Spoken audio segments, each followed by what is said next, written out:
안녕하세요. 책사랑 와이즈 피플스입니다. 오늘은 정학모 작가의 코로나, 글을 쓰다라는 책, 이 책에서 몇 편의 글을 같이 좀 보려고 해요. 아시다시피 팬데믹이라는 정말 특별한 시간을 지나면서 작가님이 느꼈던 생각들이 담겨 있는데요. 아마 당신에게도 뭔가 생각할 거리를 던져주지 않을까 싶습니다. 네, 맞아요. 이 글들을 보면 코로나19가 뭐랄까, 우리 삶의 여러 영역에 정말 근본적인 질문을 던졌구나 싶어요. 개인의 정체성 문제부터 사회, 또 신앙까지요. 저자가 그 질문들에 어떻게 답을 찾아갔는지 그 과정을 따라가 보는 게 꽤 흥미로울 겁니다. 좋습니다. 그럼 바로 그 여정 한번 시작해 볼까요? 우선 그 팬데믹 속에서 저자가 자기 자신을 좀 깊이 들여다보는 부분, 여기서부터 이야기를 풀어가면 좋을 것 같아요. 글쓰기를 통해서 자신과 마주하는 거죠. 예를 들면 어린 시절 그 똥골에서의 기억 있잖아요. 거기서부터 지금 필리핀에서의 삶까지. 환경은 계속 바뀌는데 나는 왜 여전히 나인가? 뭐 이런 아주 본질적인 질문을 던지시더라고요. 나의 인생, 그 참된 의미는? 그래서 특히요. 이게 글쓰기가 그냥 기록이 아니구나 싶었어요. 정말 중요한 포인트 같아요. 결국 저자는 그 답을 신앙 안에서 찾으려는 시도를 하죠. 뭐랄까, 하나님의 형상회복 이런 관점에서요. 삶의 의미를 찾아가는 그 과정 자체가 주님의 은혜다. 약간 이런 결론으로 가는 것 같고요. 근데 더 재미있는 건 이런 성찰이 바로 자기 고백으로 이어진다는 점이에요. 맞아요. 그 이중자녀 때 이야기. 정말 솔직하다 느꼈어요. 코로나 상황에서 나도 모르게 같은 문제인데 다른 기준을 들이대고 있는 자신을 발견하는 거죠. 그리고 그 불편함, 그걸 글로 막 풀어내면서 편견, 아집, 심지어 비겁, 교만 이런 이름표까지 붙여보잖아요. 당신도 혹시 비슷한 경험 없으셨나요? 바로 그 지점이죠. 사실 위기 상황에서는 자기 모순을 인정하기가 더 어렵잖아요. 근데 그걸 글쓰기를 통해서 딱 마주하고 또 성찰의 도구로 삼는다는 거.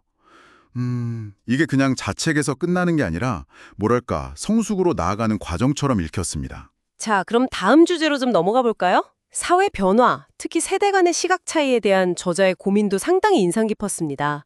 아들과 한국 자본주의 미래에 대해 나눈 대화 있잖아요. 아들이 묻고 아빠가 답하다 1, 2. 아, 네네. IMF 이후에 신자유주의가 어떻게 들어왔고 그게 우리 사회에 어떤 영향을 미쳤는지 이런 좀 현실적인 이야기가 오가죠. 그 대화가 단순히 경제 시스템 설명에만 머무르지 않는다는 점이 중요해요. 그러니까 자본주의든 민주주의든 이게 뭐 완벽한 시스템이 아니고 계속 변하고 또 보완되어야 한다는 거죠.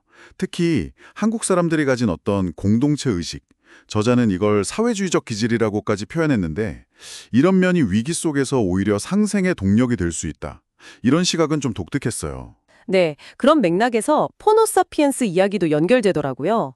우리 기성세대는 보통 스마트폰 달고 사는 자녀들 보면 걱정부터 하잖아요. 그렇죠. 의뢰 그렇죠. 근데 저자는 이걸 그냥 문제로만 볼 게 아니라 아예 새로운 인류의 등장이다. 포노사피엔스의 승리다. 이렇게 봐야 한다고 주장하죠.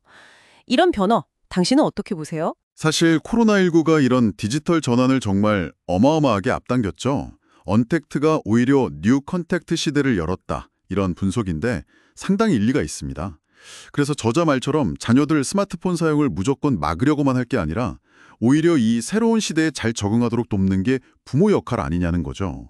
어차피 변화를 피할 수 없다면 그 안에서 길을 찾아야 한다는 그런 메시지로 읽혔어요. 마지막으로 신앙 문제인데요. 팬데믹 때 교회 예배가 금지되고 정말 초유의 사태였잖아요. 이런 상황에서 저자가 평신도 신학의 중요성을 이야기합니다.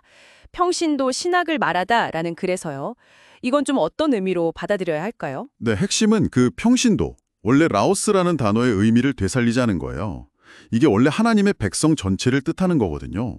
그러니까 신앙이라는 게 꼭 교회 건물 안에 있거나 성직자에게만 해당되는 특별한 게 아니라는 거죠. 아, 모든 신자들. 그렇죠. 모든 하나님의 백성이 각자 자기 삶의 자리에서 그 현장에서 살아내는 것이 진짜 신앙이다. 어쩌면 이게 가장 본질적인 모습일 수 있다는 거예요. 그렇군요.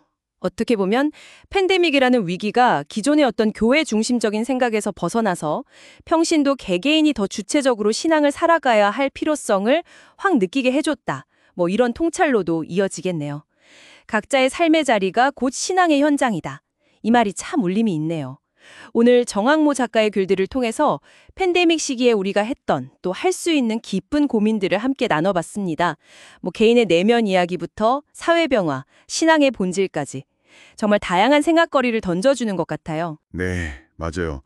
세상은 계속 변하는데 그 속에서 진짜 나는 뭐고 또 우리는 어떤 가치를 붙들고 살아야 할까? 이런 질문은 어느 시대나 유효하겠죠.